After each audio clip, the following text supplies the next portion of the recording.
You are listening to the Gate 7 International Podcast, a podcast connecting Olympiakos fans from Melbourne to Baltimore, from London to Piraeus.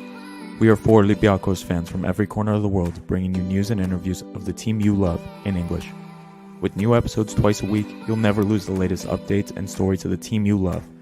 This is our team, our city, and our land. Man Aoni Rotrello. You're listening to the Gate 7 International Podcast.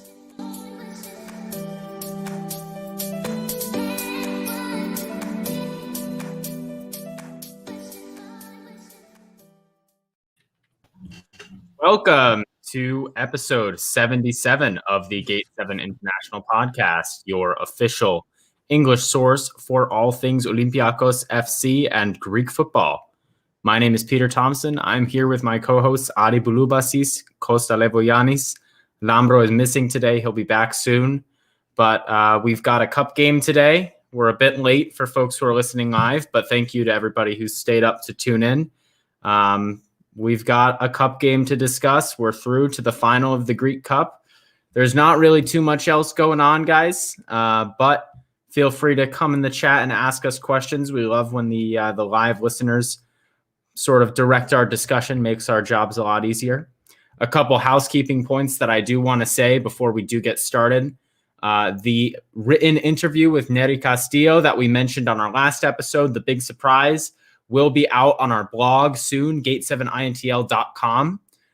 Keep an eye out for that in the next couple days, maybe sometime over the weekend. It's going to be transcribed into English and Greek to make people's lives easier. And of course, you can Google Translate if neither of those languages work for you. But really juicy one, guys. Neri he's a hard guy to pin down, and he doesn't have actually a lot of interviews out, especially with relating to Olympiakos. So there should be some really interesting and new stuff in there. Additionally, we, as we mentioned last time, are going to be hosting an awards show, the first annual Gate 7 International Awards, giving out, awards to the team, the players, all these things. The awards show will take place live on May 23rd. So that's a Sunday, the day after the Greek Cup final, if I'm not mistaken. There will be more information coming out on our social media, Gate 7 INTL on Twitter, Instagram, Facebook, wherever. Regarding how the fans will be able to participate in the voting for these awards. And of course, what awards will be coming out and whatnot. So keep your eyes out on the socials for that.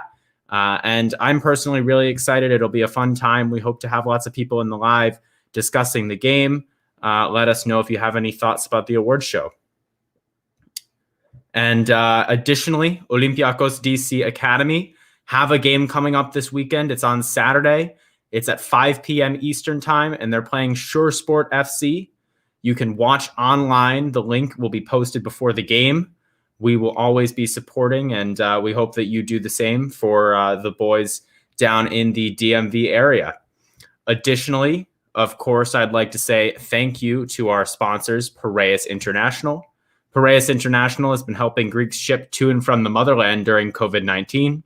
Shipments to Greece are going out from Baltimore, Maryland every month. Fill any large U-Haul box, 18 by 18 by 24. Send it to our friends in Baltimore, and it will be shipped to the port of Piraeus for only $50. Better yet, fill any large wardrobe box and send it for $100. Give them a call at 410-675-4696 or send an email to sales@piraeusintl.com. Now, before we get into the game, we do have a couple transfer rumors. The transfer rumors are starting to fly a bit crazy right now, people, especially some of these free transfers. Seems like Olympiakos are really going after the free transfers. Adi actually has a couple deep dives for us. And from what I understand, one is going to be quick and to the point, and the other one has a little bit more nuance to it. There's some more interesting stuff going on with the second player. So Adi, I'll let you take it away with that. Thank you, Peter. There's been two names that are very interesting that we've been linked with pretty heavily. The first one is Robin Quaison. Kind of came out of nowhere. I still have no idea where this came from or who started it, but whoever started it, delete social media, delete everything, stick to your day job because this is a terrible rumor. Terrible. This guy sucks. I want no part of this. This guy is, now don't get me wrong, the guy is big. He's a big dude. 6 foot tall, 170. For those that do, I think, centimeters and meters, He's like 182 centimeters, and he's about 78 kilos. I think that translates correctly. So he's a pretty big guy. He hasn't played a lot. He's played about just under 1,500 minutes this season. That's not too much. So, and there's a reason why. I mean, the guy's got he's got 5 goals, 2 assists so far in all competitions for his club. Doesn't really do anything. He's played primarily in the center forward and attacking mid position, and he plays on the wing as well. All of his end product has come when he plays at the attacking mid position and the wing. Now, for me to describe this guy to you, he's not a volume guy. He doesn't see a lot of touches, less than 20 touches a game, which is poor, especially if you're an attacking mid. Now, a lot of that volume is really low, understandably, because the team that he plays for, Mainz, doesn't possess the ball very much. They average about 40% on the season. So they're a defensive team. They don't have a lot of touches on the ball. This guy's a horrible passer. He has pass accuracy cumulative 69% this season. It's just bad decision making, poor technique, a couple of things. He averages under 2 shots a game, with half of them on target, which is okay. Doesn't really, in the attacking mid position, less than one half of a shot assist per game. It's garbage.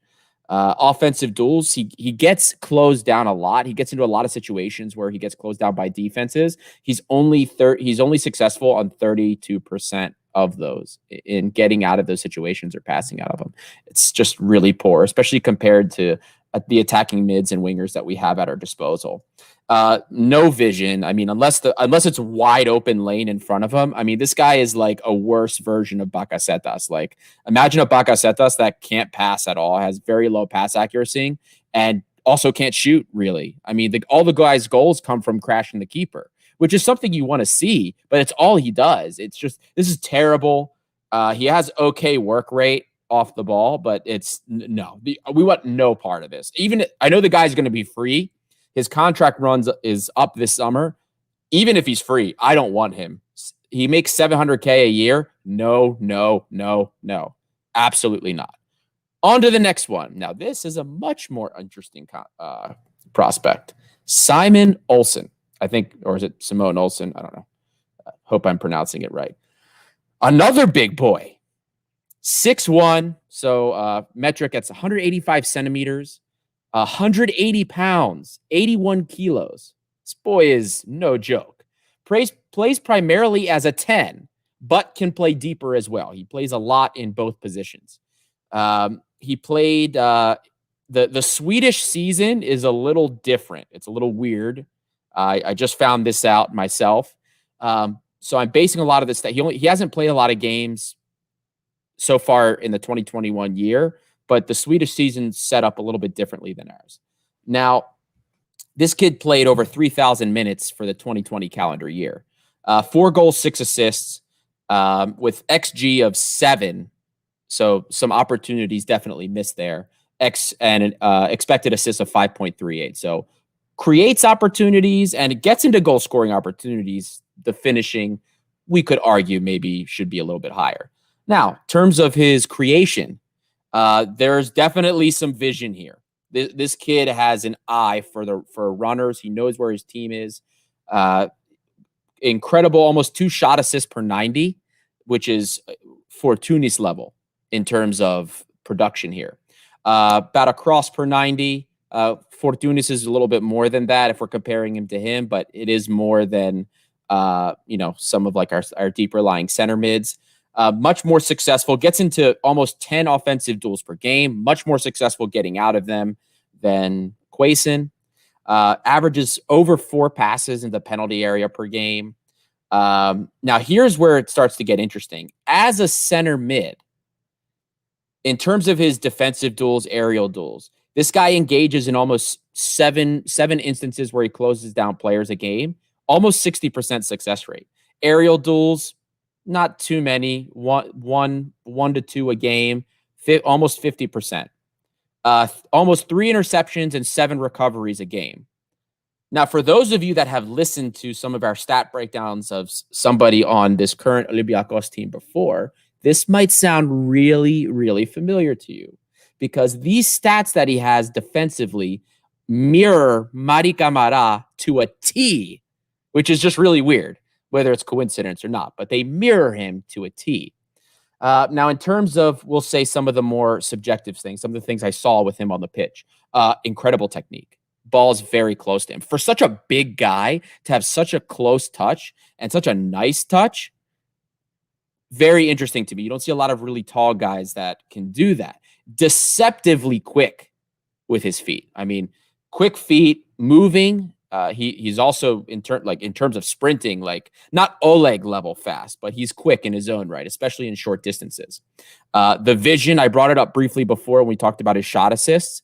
Through balls, I mean, this guy had some incredible sends from angles I couldn't believe he did it from.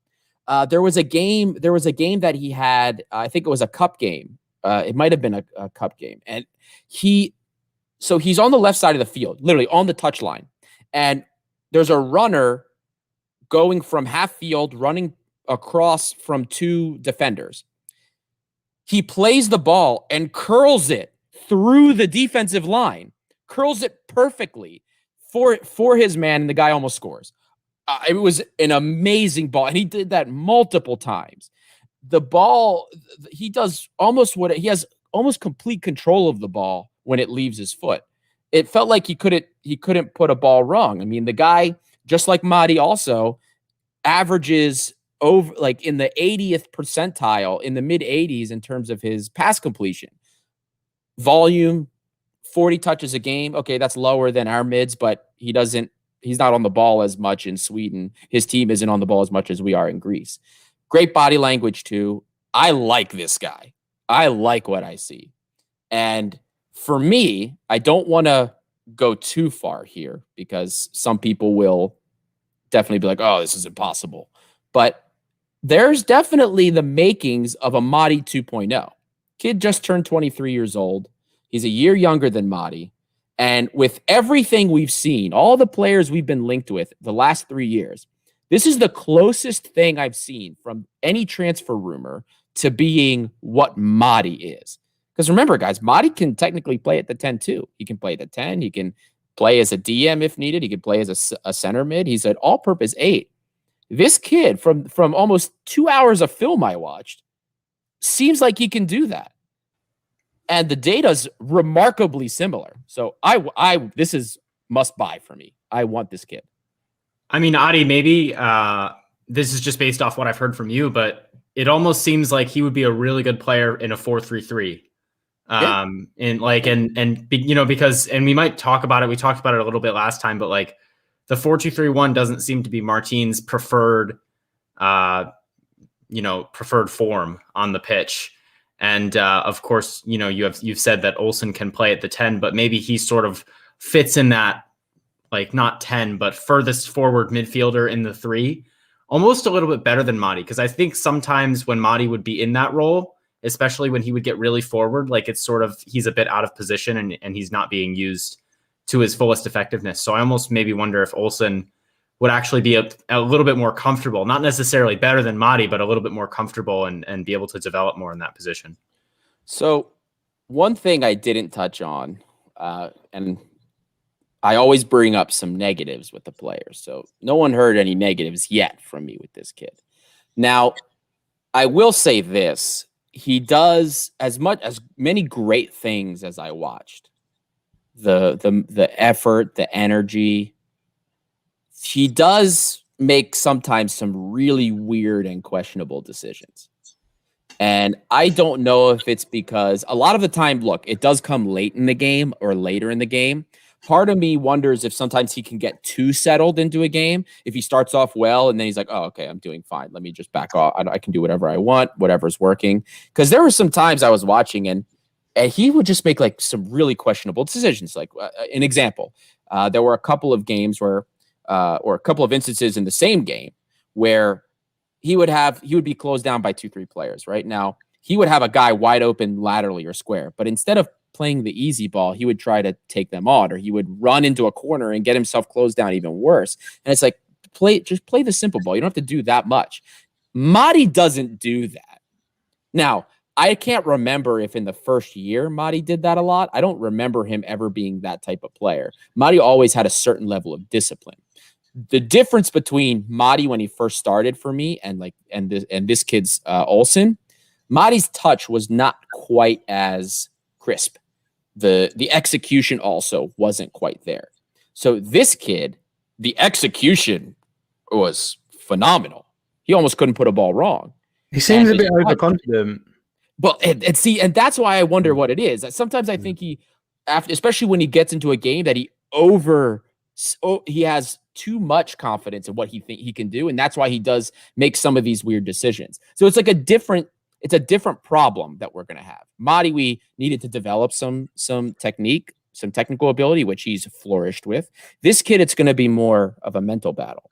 So it's very interesting. Very, very interesting. That worries me more. I'm going to be honest with you.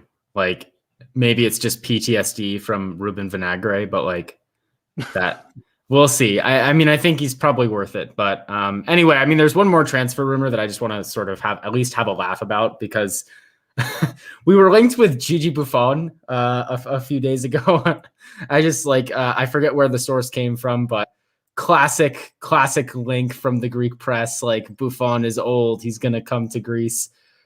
Guys, is this is there any point in him coming? Like, are you taking this remotely seriously? Do you even want him? Like, I'm just kind of laughing at it and throwing it to the side, but I know people are talking about it, so I figured I'd bring it up. Seriously, no. There's not a lot to say about that. It was picked up in Tutto Sport in Italy, and the Greeks replayed it.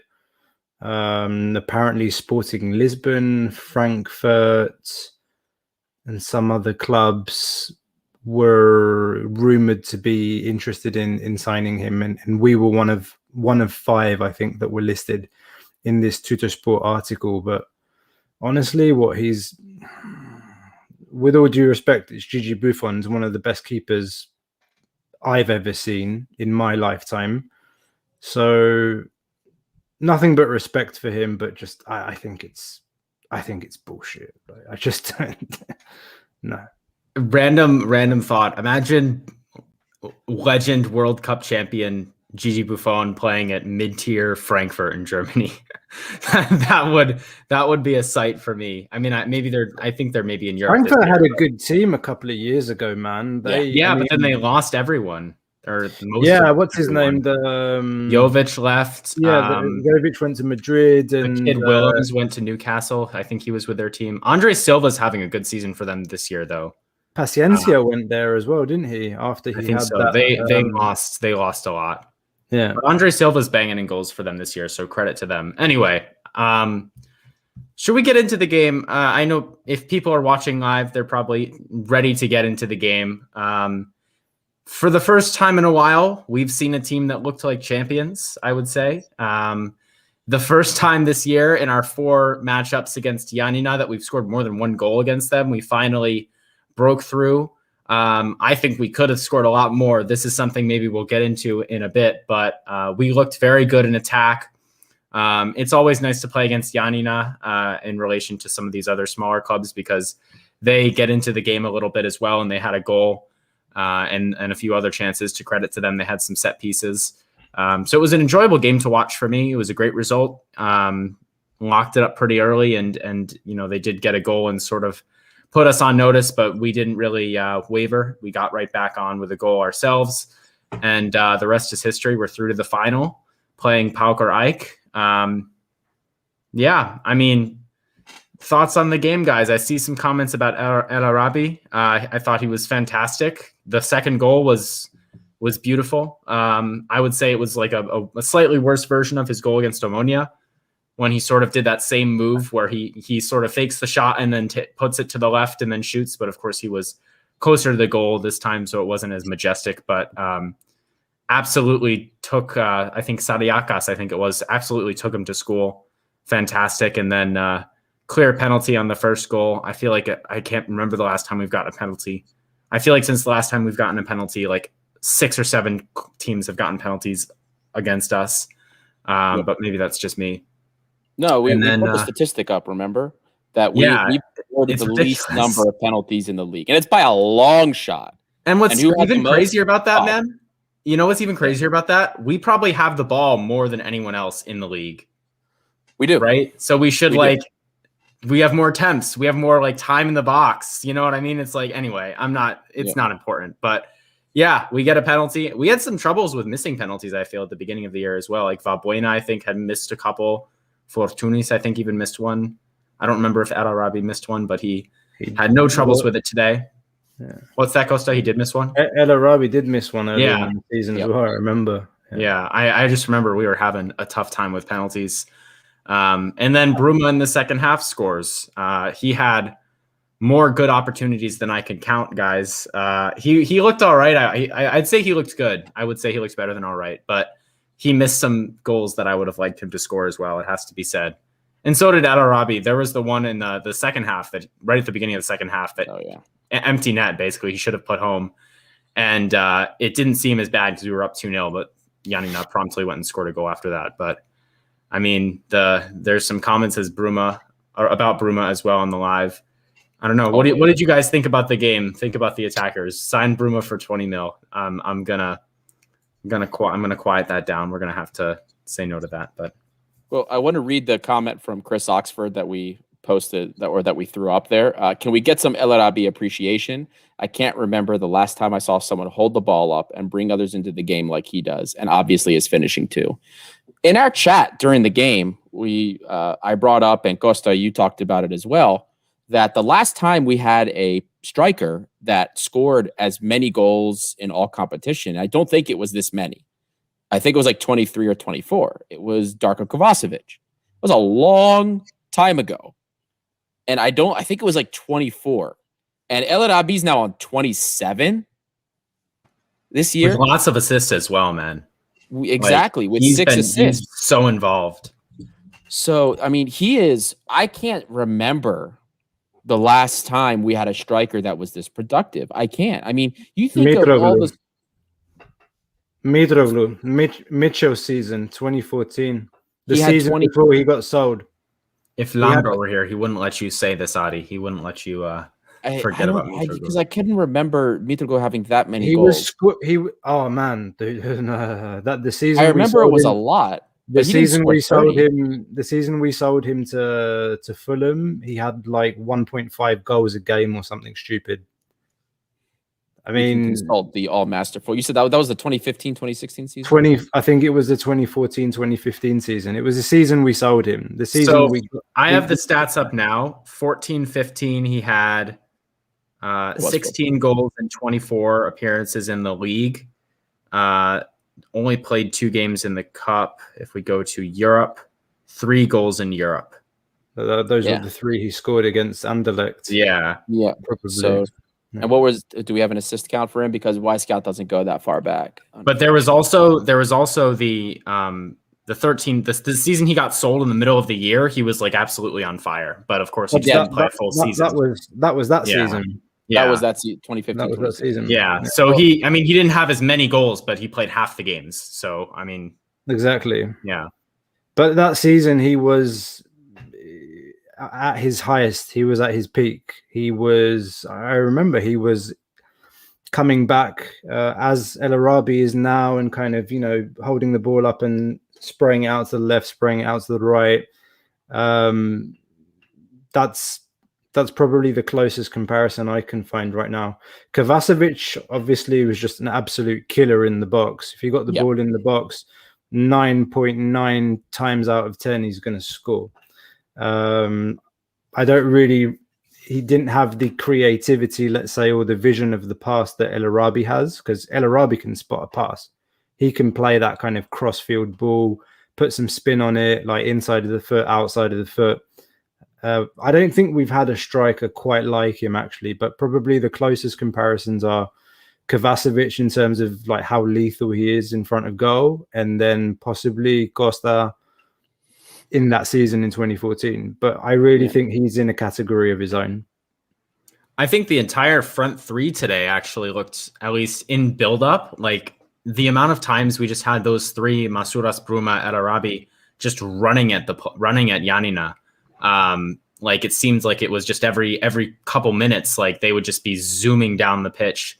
And then of course, like, as I've said, I'm going to complain about the end product, but like in that buildup, we looked so dangerous. There were some attacks where it was like those three were linking up and just looking so nice and so dangerous. I do think the 3-4-3 is a good part of it too, because Masouras and Bruma, I think, sort of work in the 3-4-3, like running in and having Oleg and Androutsos on the flanks. I think like that core in the 3-4-3 is like so good. This is like the first time in a while we've seen the team in its full strength, really. I mean, I hate to say it because Fortunis didn't play, but like, you know, we fielded a very strong team today. And you know, the fullbacks as well. Yeah, actually, Fetanos, I'm assuming we mean the same person when he says this, but Socrates, man, I was gonna actually give him a shout out, but he was, my God, what a signing he's been. He was unreal today, like just everywhere. Like I can't remember if he put a foot wrong. He was fantastic, but no nonsense. Yeah, no like, nonsense defending. And I have to say, like Semedo, there were a few head scratchers from today for me. There were a few moments, and it's fine. Like we kind of know he does this, but like there were, you know, Socrates, you don't see that, or at least I didn't today. Guys, it was just nice to watch a proper football game. Yeah. I haven't seen a proper football game in a while. It was like I was my eyes bleeding at the Esteras game and the PAOK game. Yeah. Like end to end. Yeah, we were saying. I think I was saying in the chat when the game started, I was like, "Is it the Cosmote camera angles that are moving quite fast, or are the players actually running today?" And they were running. It was end to end, and they were getting into space, and we were creating some good opportunities and just some really nice football to watch. And I think Bruma screwed up a couple of. Bruma could have had 4 goals today, man. He could have had 4. He screwed up a couple of opportunities where he was through on goal and he could have completed some beautiful actions of play. It's like Adi always says, pick the goddamn corners. Like if he can just, I mean, he got 1, so we can't be that mad. But yeah, no, but all in all, Bruma, Masouras, and El Arabi up front, they were causing havoc. Oh yeah, that's what they I was were. saying. Their end product just sucked. Yeah. That's it. We won 3-1, but their end product was terrible. I actually want to say, like, is it just me? Like, the whole team end product this year has just been poor. Like Hassan, Bruma, Masouras, Lazar, El Arabi, even like every single one of our attackers, like Rusai, we haven't seen as much from because he hasn't played a lot. Like, and also, I mean, he's quite good. But like, why do we just always miss sitters? Is this like a thing? I mean, we see it against Giannena, we see it against Arsenal. It like, is this just, am I just imagining things, or is this like something that we didn't see last year? I mean, maybe it's just like things we've talked about before, like we don't have Porens anymore, but it's very frustrating to watch, even in games that we win. It's not as bad as the first season.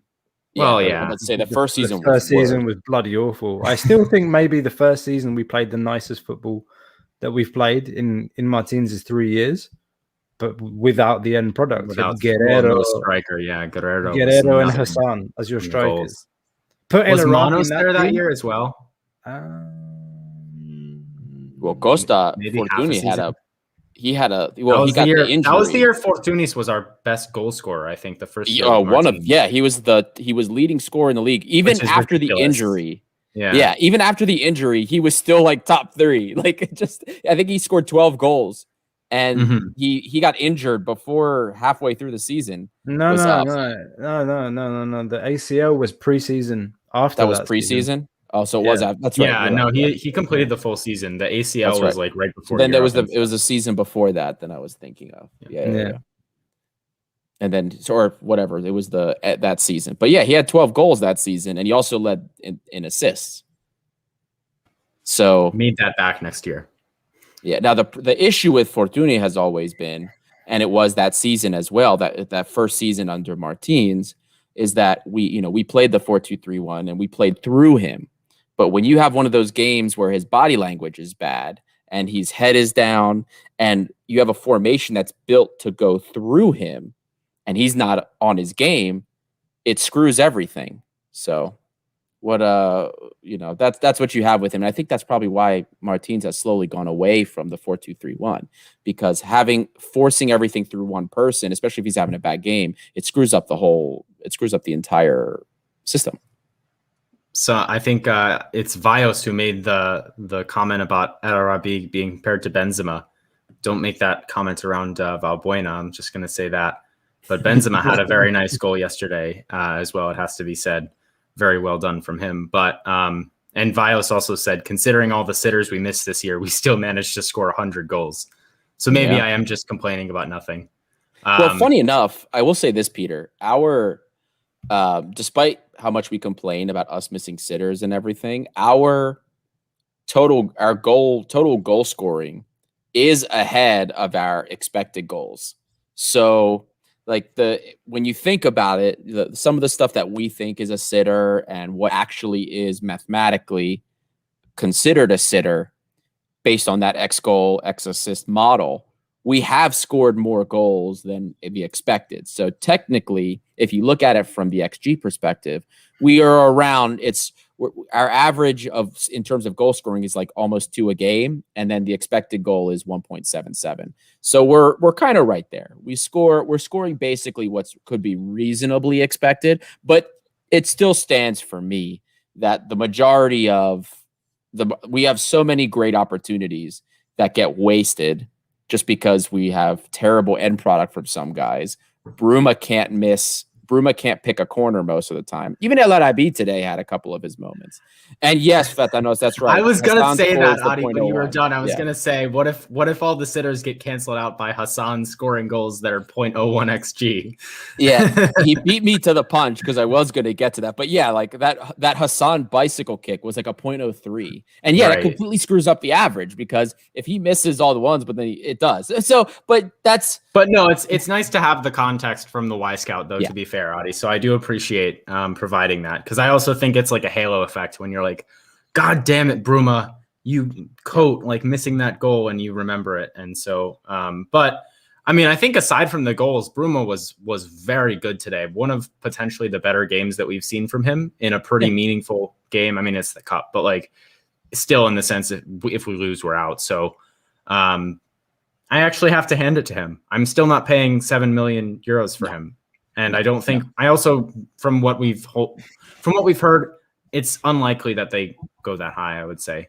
At least that's my sort of gut feeling. So I don't know. Maybe I would take him back. I think Costa said this before, but like, if we can just go with Masouras and Vrusai, man, like who is Bruma? Like, we don't need to worry about him. I mean, we could still bring in another winger, but like, if we get Vrusai like consistently in the team and starts to be playing well, you start to see more and more though that he is gelling with the team.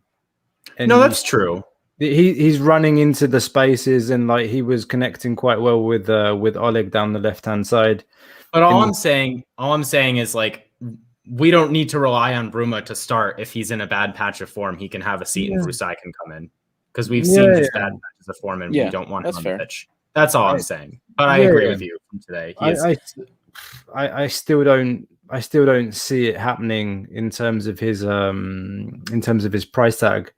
Don't know if he's going to be there next season. That he's scoring goals and he's getting noticed by other clubs. I wonder if PSV is having second thoughts as well about keeping him. I don't know. I mean, what's he got, like 9 goals? Like the numbers, if you look at them, they're pretty good. And he's been getting games. He's getting into rhythm. You can clearly see that. You can clearly see what Martin sees in him, what he offers in terms of the pace and just the ability to run into those spaces. And once he's ahead of the defender's finished. The only thing the defender can do is a red card tackle from behind to stop him. If he's gone past you, there's no catching up. And he is one of the fastest wingers I've seen at the club. But again, I'm not paying 6 or 7 million for him. I just hope we don't end up this summer going back to the drawing board and talking about Gary Rodriguez every couple of days. That's really what I want to avoid. For me, and I feel like every game Bruma plays, the initial deep dive I did on him in the winter just becomes like more, and it just ages better and better because we see the same things. He does have, like, today was goal number 9, and then he's got 5 assists. But we see the same things, right? The movement is great, always has been. The touch is a little bit awkward, but you can see that the influence of the Dutch league with his link up, the close link up play with his teammates, he's actually pretty good. He doesn't always misplay some of those 1-2s or between the triangles with his teammates, the close triangles. But this is the problem. Tunnel vision. How many times he doesn't have vision. He doesn't have vision at all. Now, but like I said, great work ethic. He can run. He's very fast. He doesn't need to have like the sexiest footwork to get by defenders because he beats them. He beats them with his quick cuts and speed. So that's what you get from him. So is that product, that offering, worth $7 million? Absolutely not. But I'm okay. Again, it's all value. It's a value proposition here. We get him for the right price, under $2 million. I'm okay with that. I'm all right. We paid $2 million for Hassan. I don't see why we don't pay $2 million for Bruma. You know what I mean? He at least offers us a wider portfolio. The one thing I would like, which is easily worked on, somebody needs to work on finishing with Bruma in the goddamn training ground. Pick a fucking corner. I swear to God. If I see more people hit it right at the keeper, I'm going to lose my mind. This is ridiculous. Adi, I'm going to ask you to be careful with those analogies with the pay $2 million for Hassan, you should pay this much for Bruma. You're starting to sound like Alexis Kuhias over there. Sure enough, PSV are going to be saying, you paid $3 million for Pepe. We want our $7 million for Bruma because he's twice the player Pepe is. So I'll just say, be a bit careful with that. But anyway, changing the subject a little bit, the fullbacks today, it was nice to see Oleg and Androutsos.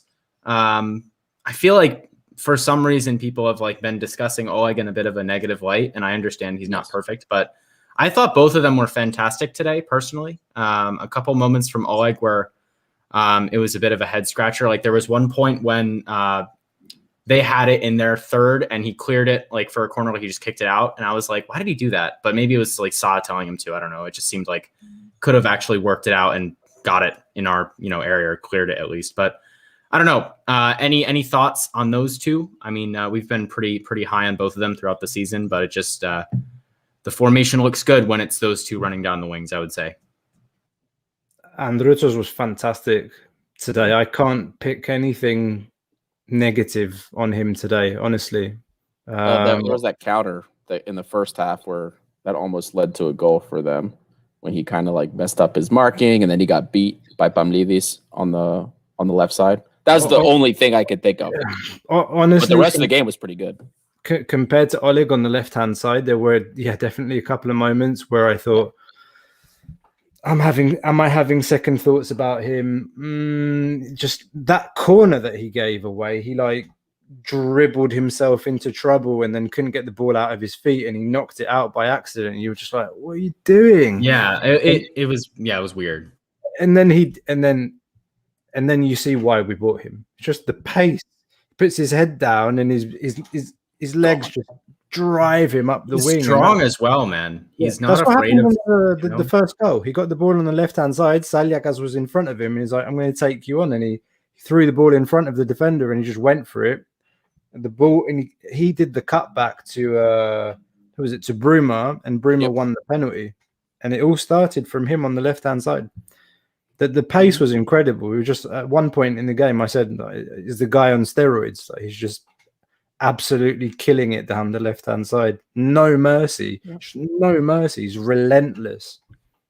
Yep. And even in like let's say the poor performances he's had where people are like, oh, he's not good enough for this team. We haven't had anybody with the volume in terms of what he does during a game on a per 90-minute basis, the touches that he gets, how many times he gets forward, the number of crosses. Well, okay, maybe not the number of crosses, the number of attempts forward, progressive runs. The guy is averaging almost 45 touches a game, close to 50 touches a game. There's only one other left back that's done that for us. And he's at Liverpool right now, sitting on the bench. So I understand that, okay, you know what? Tsimikas was always really good defensively, and Oleg is a little questionable. I understand that, and I don't necessarily disagree. But nobody else that we've had or tried has had that work rate and the ability to do as much offensively as Tsimikas did for us in the previous season. Oleg does that, and his volume with crosses is almost there too. The dribbles, getting forward. He's actually better in one-on-one dribbling situations than Tsimikas was with us. Just something for everybody to remember. Oleg's going to come good for us. I'm not worried about it. Adi, a random thought again, and I know I'm addressing you because I wonder if you might have stats for this because I'm just going based off what I've seen. In the 3-4-3, I feel like we don't cross a whole lot, but like not a problematic amount. Maybe I'm just watching too much Premier League football where literally all they do is just get out to the wings and cross and pray. But like, I feel like we do a lot of like Oleg comes out and then sort of gets it into the middle area with Bruma or somebody and then get into the box that way, which is clearly effective. I wonder like what your perspective has been on that. Maybe I'm just like picking out a few moments and sort of exaggerating. Yeah. I actually thought I think we crossed more. I'm looking at it right now. And then the first time we started with the 3-4-3 was against Arsenal. Yeah, no, we're averaging almost, looks like 18 and a half. So if I take that out, the rest of the season, 16. So we're crossing more now. And it makes sense because you're giving more leeway to your wing backs to get forward because you have 3 center backs covering them. And that was part of the problem in the 4-2-3-1 is if you don't have wing backs that are comfortable with who's behind them, or if your center backs aren't amazing, or if your midfielders aren't dropping back for them as well, then it's difficult to get that production. So we actually are doing the crossing volume is higher now. At least just now I can be more sure and specific if I actually like put this in Excel and do the math. But I'm just looking at it here, and it's the lowest number of crosses we've had since we've switched to the 3-4-3 system was against AEK when we beat them 5-1, we only had 6 crosses. But the rest of them, it's like 22, 23, 19, 18, 17. It's just way higher on a whole when the rest was, like I said, about 16. But it's see, that's also interesting because the game we scored 5 goals, we only had 6 crosses as well. But remember how many goals we scored but from their mistakes, and it just ended up I know. us. Yeah, that's fair enough. That's the context there. So I don't really take that too much into account, but the volume it's good going forward. But the 3-4-3, remember, it's predicated on the movement from your inside wingers and that midfield combo. The midfield combo that you have there, they have to be machines. We see what happens when we don't have both center mids working in tandem or working at 100%. The whole thing becomes quite lackadaisical. And when we play against teams that pack it in, get really condensed and park the bus, a lot of it kind of nullifies the 3-4-3. I've noticed that. Look at the games where teams have parked the bus on us. Teams that have parked the bus on us in that 3-4-3 setup, and then we also have those issues that compound it. We have the lowest XG for everything. It's the whole thing is it's very contextual, and it's Feta, the midfield combo don't even need to eat, and they're still machines. Yeah, that's yeah, but it's unfair. I was thinking that today, like watching the game today. I really thought it's like Camara and Mvila in the midfield. It's unfair. Yeah, it's unfair. It is. They're too good. Like, well, I mean, I was asking myself the question, like, is this the best Olympiakos team that I've seen in the modern era, like the modern footballing era? Forget the kind of Giannakopoulos, Georgievich, Georgatos, Mavrogiannidis team. I'm talking like the last 10 years. Is it the best team we've seen, like really kind of athletic, fit, physical, but with, technical ability as well, pace? Like you look at it and you saw it all over the park today, the pace. And in the midfield in particular as well, those Camara and Mvila, we've never seen a midfield pairing like that before. And in a 3-4-3, it changes everything when those two play. How many times have we seen those two play in a 3-4-3? I just looked it up, Costa. This is the only other time besides Arsenal that in the 3-4-3 that they've played together. Exactly. It's been Thiago Silva. It's been Buhalakis a lot. One of the other has gotten a day off. Yeah. I would definitely make the argument that Mady and M'Vila is the best tandem midfield combo we've ever had. Or sorry, not ever, under Marinaki. Under Marinaki, I think this is the best midfield combo we've had. And we've had some pretty good ones. So, things that have done a service for us. We've had a midfield combo that even took us to round of 16 Champions League against Manchester United. But I'll be honest. With Maniatis, exactly. A repurposed right and back. This just goes to show you, like, people were complaining about the 3-4-3 the last few weeks. Like, oh, I'm so tired of it. And, like, yes, I get it. If, like, we don't have the when a lot of people were injured, I get it. Also, Kostas Papi Dimitriou, brother's a huge giant tip outside postgame. Olympiakos is first in the whole world in championships in the past 90 years with 46. No one like Thridos. Excellent point. What was I saying? Yes, the 3-4-3. People are complaining about the 3-4-3. It's like, of course, man. Like, look what happens when our top midfielders are in this system. Like, this is what we're hoping to use in Europe, this team. Yeah. And, like, I can't, well, Mady might be on his way out, but, like, something like this. There's no way he's staying, man. There's just no way. I can't. Mady, like, with Sa, they're gone. Need gone. Mady and Sa to, like, high five too hard and, like, break their hands in a manner that they can return next season, but people are scared from signing them. Like, just a high five in training, and it's like, I can't do it, but I'll be back in 3 to 4 weeks.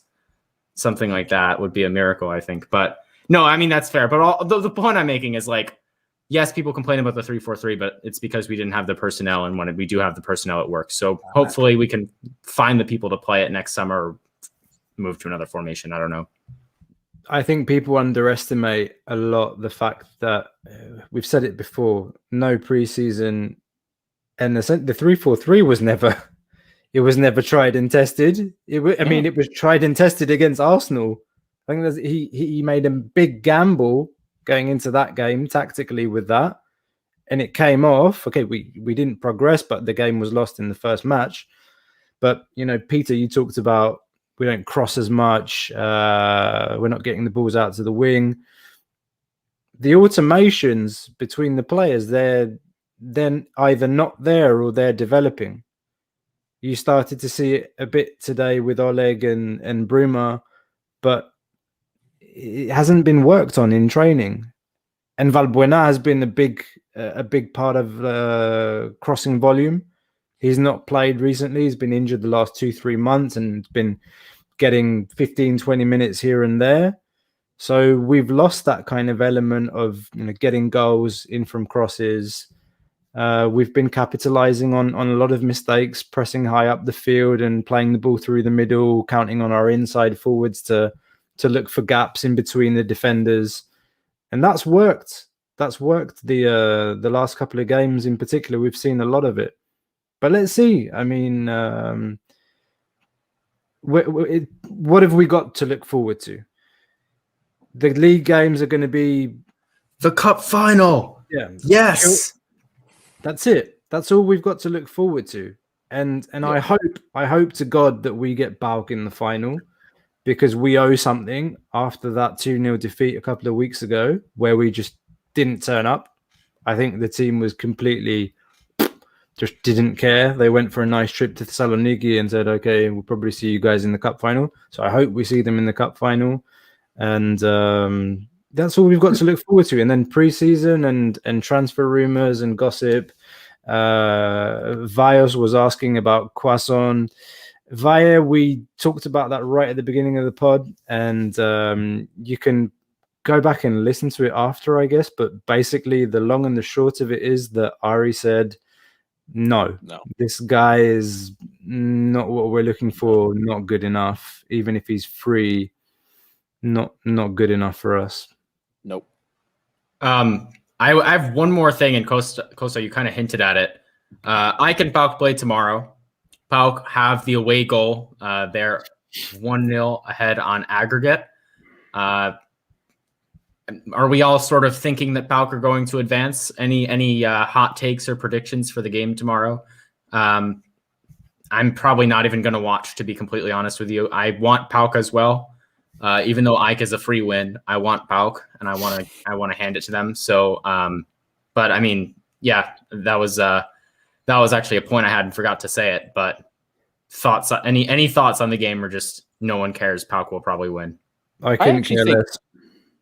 Yeah, I actually think Ike is doing a little bit better recently. Gallinopoulos does wonders for their midfield and makes them click a little bit more. And now, like the players that I had mentioned to Greg when we had him on for post-match during the Glendy, it was they weren't trusting like Albanese or Karim Manzarivard. They trust those guys now. They're playing. They actually play better. These guys have better energy. For me, they're better players than Oliveira, who's been very disappointing. So I think they could pull it off.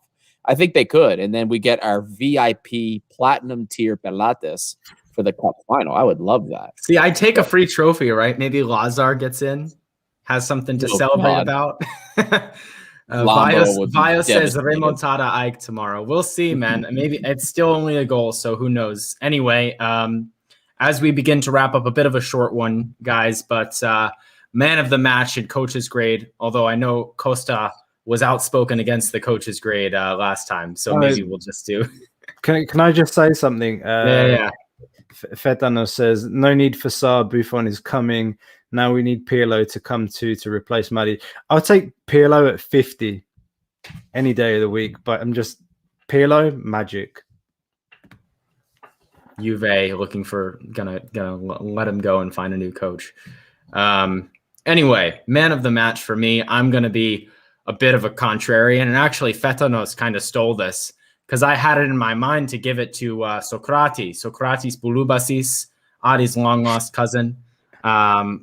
Fantastic today, man. Like he's been great. I don't want to say anything to jinx it. Like he's just been fantastic all year long since we've signed him.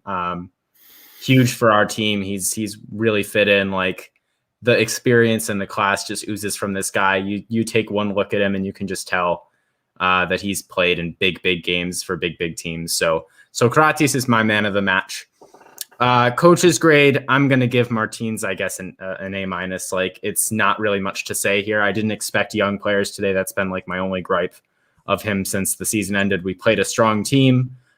We still got some guys 30 minutes of rest at the end of the game. We won. What else is there to say? Shall I go? All right. Man of the match, Kavlarabi. 2 goals, assists. End of story. You don't need... I mean, I said Androutsos had a good game for me. Socrates was magnificent at the back. I said he was an absolute tyrant. Anybody that came near him was just like, get out of here immediately. But it's El Arabi, for sure. The 2 goals and the assist, he's the key man in the game. So for me, he gets my man of the match. Coach's grade, okay. Same. A-, like B+. He set up the team strong from the beginning. That's what he had to do, I think. We got an early goal with the penalty. It was a good setup. Okay, we've talked about the youngsters before, the fact that they don't play. I have a big question mark over what's going on with Fortounis as well. I don't want to get into it again, but I'm starting to think there may be more to this whole story with Fortounis. And it frustrates me, but I don't want to get into that again. Well, I guess for my man of the match, I do feel like I have to give it to El Arabi as well. I mean, he had a solid game. And again, I say this all the time. It's hard when you have a guy that scores 2 goals to not give him the man of the match.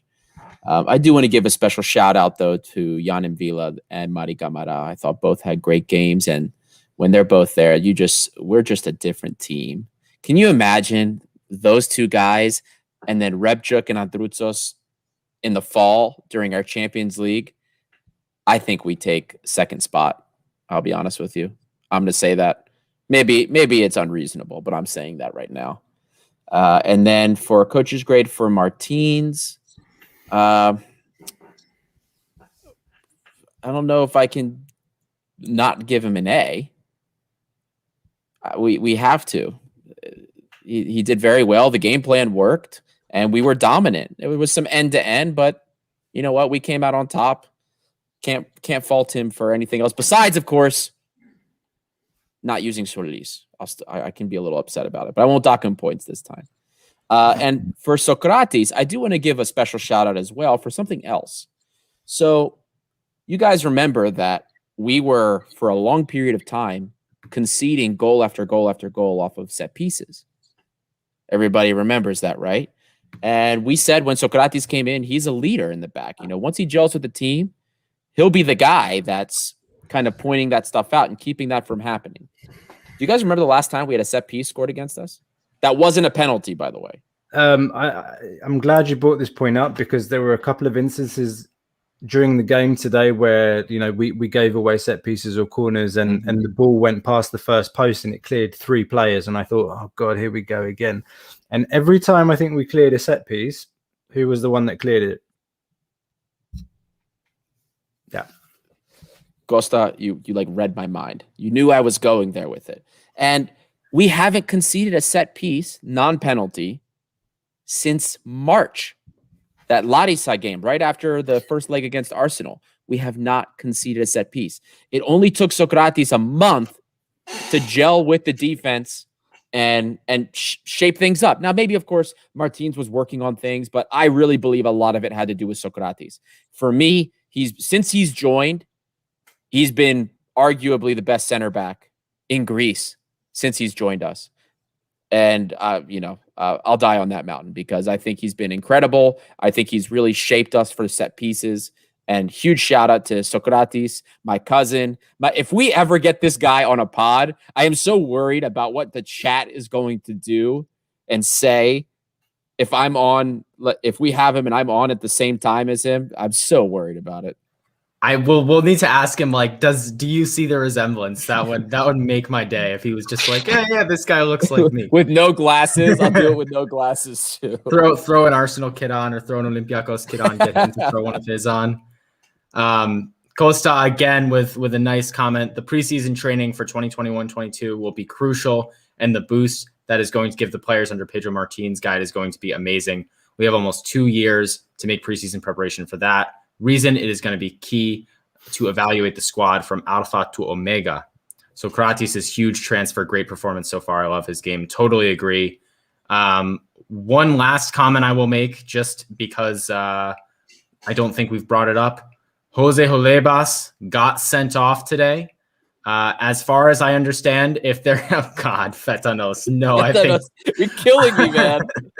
I think Pulguras and Svarnas are better. Quote JVS is what Fetanos says.